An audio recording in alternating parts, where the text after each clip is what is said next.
Estás viendo El Cajón de Mon. Quédate conmigo porque hoy vamos a hablar acerca del lado oculto de Miguel Ángel Asturias.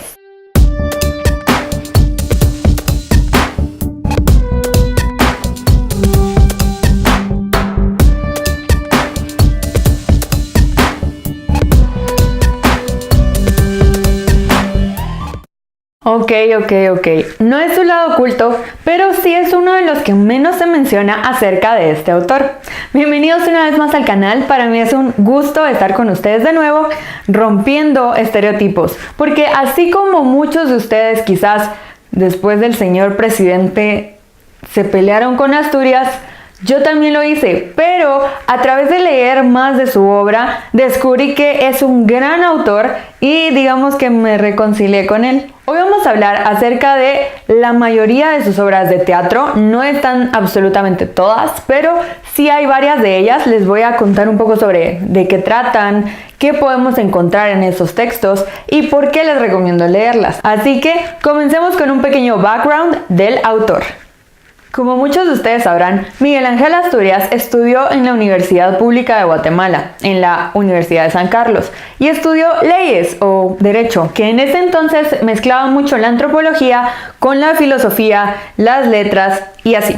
Luego salió al exterior para especializarse, fue en concreto a países de Europa y este continente lo acogió muy bien y tuvo una gran influencia en su obra posterior. Aunque Miguel Ángel Asturias no destaque dentro de los dramaturgos centroamericanos que vivían aquí, sí fue un importante dramaturgo para el continente, aunque haya escrito desde otros lados. Y si bien tampoco es el más importante, sí es uno de los que necesitamos conocer, ya que Guatemala no tiene demasiados dramaturgos famosos, tiene unos cuantos y sí, son muy buenos, pero dentro de ellos es importante que leamos su obra. Por lo tanto, leer a Miguel Ángel Asturias como dramaturgo también debería ser algo muy importante para quienes vivimos aquí, para los centroamericanos y, ¿por qué no?, para Hispanoamérica. Es curioso, pero dentro del Siglo de Oro tenemos a Miguel de Cervantes, que fue un gran dramaturgo y que fue un gran novelista, pero hoy en día se le recuerda solo por su novela El Quijote. Y es un poco triste, pero a mi punto de vista, creo que Miguel Ángel Asturias es un poco como Miguel de Cervantes, porque se le recuerda por sus novelas, pero se ignora el gran trabajo que hizo en el teatro. Pero para cambiar el curso de la historia y que conozcan más acerca de él, en este sentido fue que les grabé el video. De más está recomendarles que busquen su poesía y sus ensayos, que también son muy buenos. Él no solo escribió novela, escribió cuento, escribió poesía, escribió ensayos y escribió teatro. Antes de ver las obras, quiero hablarles un poco sobre los elementos comunes que vamos a encontrar en el teatro de Asturias. Primero hay que hablar del lenguaje. Esto es algo que lo identificaba muchísimo dentro de otros autores y por lo que creo que estuvo bien otorgado ese Nobel, porque Miguel Ángel Asturias fue un genio del lenguaje. No solo estudió en las universidades, no solo fue un escritor, él dominaba muy bien el español y creaba sus propias formas de expresión en sus cuentos, en su poesía, en sus novelas, en sus obras de teatro. Así que en las obras que vamos a ver encontraremos muchas metáforas, varios símiles. Continuamente vamos a encontrar repeticiones de palabras o de frases, de diálogos incluso, para darle énfasis a lo que él está queriendo comunicar. También vamos a encontrar juegos de palabras en el nombre de los personajes, dentro de los diálogos de los personajes, y esto es algo muy común de él. Además, también están las muy famosas onomatopeyas que a él le gustaba crear. Y esto es algo que lo hace un gran autor porque se animó a crear nuevas cosas a partir de su lenguaje. Algo así como Julio Cortázar con el gíglico. Y sí, fue algo muy característico de las vanguardias, pero igual tiene mérito y merece que sea reconocido. Otro elemento bastante parecido a lo largo de sus obras de teatro son los personajes. Él tiene personajes arquetípicos, o sea, que se repiten en muchas obras sin importar de qué corriente de literatura se esté leyendo. Además, tiene personajes colectivos que pues nacieron, digamos, en el siglo de oro, en el teatro del siglo de oro. También tiene papeles femeninos importantísimos porque Asturias le dio protagonismo a la mujer y se animó a romper esquemas y a jugar con la voz femenina. Él se animó a llevar a las mujeres más allá de donde estaban en la sociedad de su época. Entonces podríamos decir que fue un prefeminista, o por lo menos se divirtió rompiendo los esquemas sociales de su época con la voz femenina. Último, pero no menos importante, es el uso de máscaras. En muchas de las obras de Miguel Ángel Asturias encontraremos que están utilizando máscaras los personajes, o que se cambian, digamos, de disfraces o de vestimenta, y esto es algo que, no sé, tal vez viene heredado del teatro precolombino y que podemos ver reflejado en su obra. Pero sin más decir acerca de esto, vamos a hablar un poco acerca de las obras en concreto. El Loco de la Aurora es una obra que escribe Miguel Ángel Asturias cuando es muy joven, antes de salir de Guatemala para ir a estudiar a Europa. Y se trata de dos amantes que son separados por un amigo, por la mentira, por el engaño, y debido a esto, uno de ellos se vuelve loco de amor. Pero los invito a que la lean, es una pieza bastante romántica, linda y fluida, de verdad la van a leer súper fácil. Los temas principales de esta obra son el amor y la traición o la infidelidad.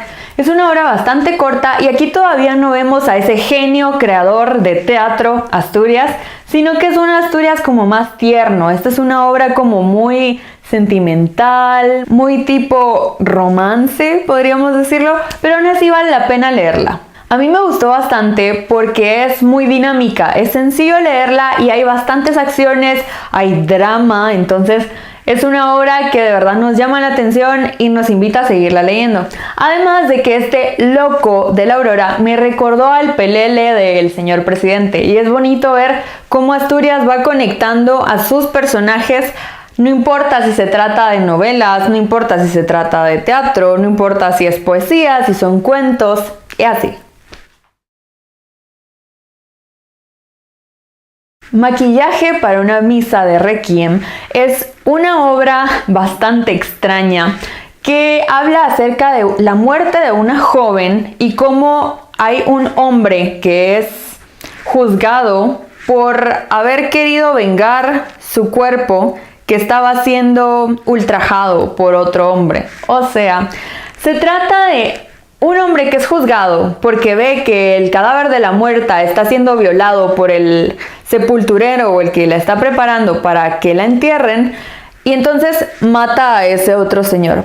Es una pieza un tanto confusa, un tanto cíclica y extraña, pero la verdad es que es muy divertida, tiene una reflexión muy interesante al final de la obra, y también se las recomiendo porque ya empezamos a ver aquí a ese Asturias que se divierte creando de una manera en que pareciera que está jugando.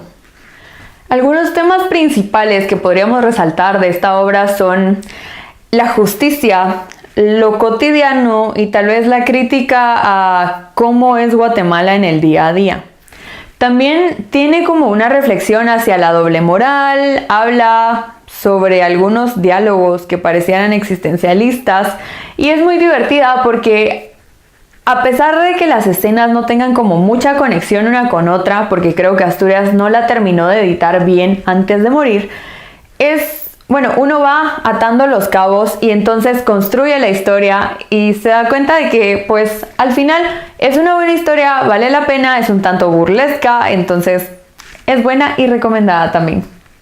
De más está decir que es una obra como cíclica, así que léanla, es corta, se la súper recomiendo, y así se van a dar cuenta de que Asturias también tenía esto como una característica común en sus obras, eso de que las cosas sean cíclicas, las acciones, y creo que eso viene como de los mayas, entonces es bonito ver cómo Asturias va jalando un poco de todos lados para crear sus obras. En Kukulcán vemos una obra donde el tema es absolutamente maya. Aquí ya no hay personajes cotidianos, ya no hay la dignidad, no hay mestizos, sino que estamos hablando acerca de los personajes del mítico Popol Vuh. Asturias en su trama retoma una como lucha o debate que hay dentro del Popol Vuh entre Gukumats y Bukub Caciques, que son como el dios supremo y su antagonista. Es una forma como de reivindicación, porque en el Popol Vuh estos dos luchan y a Bukub Caciques le va mal. Sin embargo, en esta obra, Bukub Caciques no parece tan malo después de todo.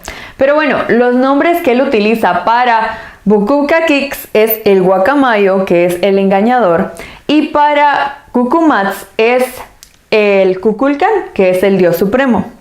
Y la obra trata acerca de cómo el guacamayo está tratando de molestar a Kukulkan, porque él es el dios de todo, el que marca el transcurso del día, de la noche, de la mañana, de la tarde, de todo.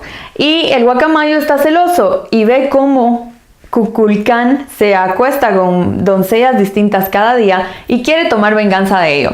Se las recomiendo, no fue mi favorita porque el tema no me llamó mucho la atención, pero es una obra interesante y es bonito ver cómo Asturias se anima a tomar el Popol Vuh y volverlo punto de partida para su obra de teatro. Esta obra se divide en 9 cortinas de 3 colores diferentes. Aquí vemos cómo Asturias utiliza los colores que vienen de la naturaleza, que vienen de lo maya, para ir marcando el paso de su obra, y toma, como les digo, el Popol Vuh como texto base. ¿Por qué? Porque él, cuando estuvo en Francia, se encargó de traducir el Popol Vuh, entonces como que, no sé, probablemente ahí le hizo clic esa trama y quiso utilizarla como punto de partida para esta nueva obra. Hay un personaje femenino determinante para la trama y para el conflicto entre la deidad y este engañador del que les hablé. Sus temas principales son el amor y el transcurso del tiempo, y los invito a leerla porque también tiene una reflexión como filosófica y además muestra el esplendor de todo lo maya que hubo en este continente hace muchos años. Además, es otra de las obras en donde vemos ese esplendor de los personajes creado a partir de las máscaras y de los vestuarios. Soluna es una obra de un matrimonio que está por romperse, pero que no llega a serlo porque intervienen la brujería y la cosmovisión local. Es una especie de comedia con crítica social y con varios elementos fantásticos. Aquí de nuevo volvemos a ver el ambiente ya un poco más actual, ya dejamos atrás a los mayas, ya dejamos atrás a la época precolombina y podemos ver incluso a gitanos que intervienen en la trama. Algunos temas de esta pieza podrían ser el tiempo, el debate entre la ciudad y el campo, el debate entre lo racional y lo místico, la lucha de cosmovisiones y el papel del hombre y de la mujer dentro del matrimonio. A este tipo de teatro se le llamó teatro mestizo y es muy interesante de leer. Esta obra está escrita en 2 jornadas y un final que nos recuerda un poco al siglo de oro, donde a las escenas y a los actos se les llamaba jornadas. Paréntesis. En las obras de Miguel Ángel Asturias, él no utiliza la misma forma para nombrar los actos y las escenas de ninguna. Como veíamos en Kukulkan, habla acerca de cortinas, aquí hablamos de jornadas. En maniquís, que veremos más adelante, les llama tiquismiquis. Entonces su forma de dividir los actos, de dividir las escenas, fue única en cada obra que ustedes lean. En esta pieza volvemos a ver que interviene una máscara que es como dueña del tiempo, y hay bastantes cosas místicas, bastante fantasía dentro del relato. Como les comentaba, hay unos gitanos y es como muy divertida esta parte porque cuando intervienen sus diálogos son como bastante elaborados, muy rítmicos, y me recordó a García Lorca. Si ustedes han leído Bodas de Sangre o su teatro, él también hace que intervengan gitanos y también tiene este como sabor, este ritmo que le mete a sus obras a través de estos personajes. Además, es una pieza que dialoga, por así decirlo, con Hombres de Maíz y con Kukulcán. Otra vez vemos a Asturias conectando las piezas de sus obras para crear una intertextualidad de él mismo. Mi apreciación de la obra es que creo que es una que transcurre como que en el sueño. Es bastante surrealista, diría yo, y aquí vemos la influencia francesa que hubo en Miguel Ángel Asturias como creador. Aquí lo vemos como ese Dios que está creando su trama, que es algo que caracterizaba a los del vanguardismo, a los autores del vanguardismo. Y es bastante dinámica la pieza. Además, creo que tiene bastante crítica social, tiene realismo, pero lo mezcla con cosas que no pasarían, entonces podríamos llamarle realismo mágico quizá, y es bonito ver cómo Asturias mete esto que es tan característico de la literatura hispanoamericana, el realismo mágico, el real maravilloso, incluso en su teatro. Se las súper recomiendo, fue una de las que más me gustó, así que léanla. El Rey de la Altanería es una obra muy divertida que habla acerca de un rey muy caprichoso que se va de cacería aproximadamente por 10 días o algo así, y cuando vuelve a su reino descubre que sus pertenencias se han ido, que su esposa le fue infiel y que sus súbditos ya no le son tan fieles y no le deben el respeto que antes le debían. Además, se ve obligado a enfrentar un juicio porque lo acusan de que él también le fue infiel a su esposa. Es una obra muy divertida, también es dinámica, también es como irreverente y podríamos incluso decir que tiene influencia de lo satírico, de lo burlesco, del teatro que se hacía en la Europa de los siglos XVIII, XIX. Esta obra forma parte del teatro picaresco. Si ustedes han leído Ubu Rey, van a encontrar mucho parecido entre ambas, y si no han leído Ubu Rey, léanlo. Y además de esto, tiene un tono poético a lo largo de todo el relato, por lo que también es muy hermoso. Y vemos cómo Asturias juega con el lenguaje nombrando a sus personajes. Cuando lean los nombres, van a pensar en mí. Es algo así como en Soluna, que había olvidado decirles, pero el nombre Soluna incluso es un juego de palabras. Otra vez vemos a Asturias marcando sus características, su estilo de autor en sus obras. Esta es una obra bastante surrealista o picaresca de Miguel Ángel Asturias. Me gusta porque muestra cómo Europa influyó en su estilo de autor. Además tiene un final muy divertido y creo que tiene intertextualidad con otros libros, con otras grandes obras de la literatura como La Odisea y Alicia en el País de las Maravillas. Definitivamente esta fue mi obra favorita de Miguel Ángel Asturias mientras la leí y después de leerla, así que se las súper recomiendo porque se van a divertir muchísimo y les va a gustar. Van a conocer a una Asturias muy diferente del señor presidente, así que léanla. Como el nombre lo sugiere, Las Casas, el obispo de Dios, habla acerca de Fray Bartolomé de las Casas. También habla acerca de las leyes nuevas que él promovió y la repercusión que esto tuvo en el pueblo hispano que vino a América allá por el siglo XVI. Esta pieza yo la catalogaría dentro del teatro histórico. Habla mucho acerca del debate entre el indígena y el español cuando vinieron después de la conquista. Y nos muestra parte de la historia de nuestro continente, por lo que creo que es muy importante. Es una de las obras más largas de Miguel Ángel Asturias, pero aún así leer teatro usualmente es sencillo porque, se va más rápido que las novelas, así que se las recomiendo. A decir verdad, esta no fue de mis obras favoritas de Asturias. Sin embargo, sí es una en donde se muestra ese genio creador que hubo dentro de él. Introduce muchos personajes, juega con los escenarios, con los lugares en que sucede la trama, además de que el argumento está muy bien articulado, así que les recomiendo mucho esta pieza si a ustedes les gusta leer acerca de lo que sucedió, si a ustedes les gusta la literatura histórica. Este es teatro histórico, así que seguramente les va a gustar también. Llegamos a Maniquís, la última obra de las que les voy a hablar. Esta es una pieza muy divertida, digámoslo así, que habla acerca de las dinámicas de una pareja y de la infidelidad de una forma muy entretenida y extraña. En esta obra solo hay dos personajes, Fanta y Fanto, que representan a la fantasía y a un fantoche. Cuando la lean se van a enterar por qué. Además es una pieza corta y se las recomiendo porque es muy dinámica, es muy divertida. Hay una voz femenina detrás de estos dos personajes también y a través de ella se expresa a ese genio del lenguaje que fue Asturias. Esta obra es de esas que me parecieron también cíclicas, algo así como Soluna o Maquillaje para una misa de requiem. Así que se presta a varias lecturas porque pues uno le puede ir dando distintas interpretaciones en cada lectura.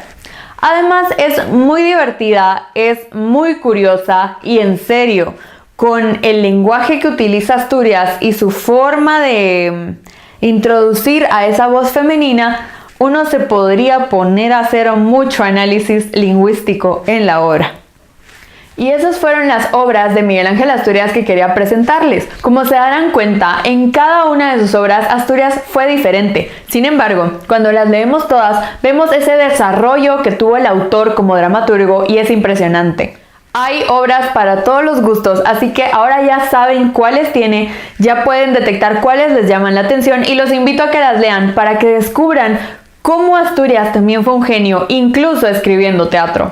Si tuviera que darles mi top 3, aunque yo lo volvería top 4, serían El Rey de la Altanería por lo picaresco y lo divertida que es esta obra, Soluna en segundo lugar porque me encanta que meta el realismo mágico o lo real maravilloso dentro del teatro.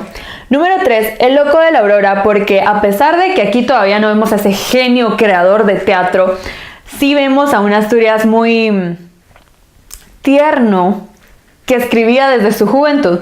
Y número 4, pondría a Maniquís, porque es una obra corta, dinámica, muy divertida y que se presta a varias lecturas, así que uno se puede divertir leyendo y releyendo y encontrando piezas escondidas dentro de su trama. Si ustedes ya han leído a Miguel Ángel Asturias en su faceta de dramaturgo o si lo hacen después de este video, los invito a que me compartan sus impresiones aquí abajo en los comentarios. Me encantaría saber qué piensan ustedes acerca de Asturias. Como les digo, a mí me sirvió muchísimo esta reconciliación porque después del señor presidente, en serio, yo no quería nada más de Asturias. Sin embargo, leyendo su teatro encontré que es un autor muy divertido, es un autor con influencia tanto de América como de Europa y es un genio creador del lenguaje, genio creador de las letras, genio creador de ambientes mágicos y fantásticos.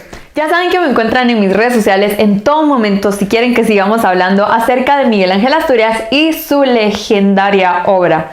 Me encuentran en Facebook, Twitter, Instagram, en mi blog y aquí en YouTube.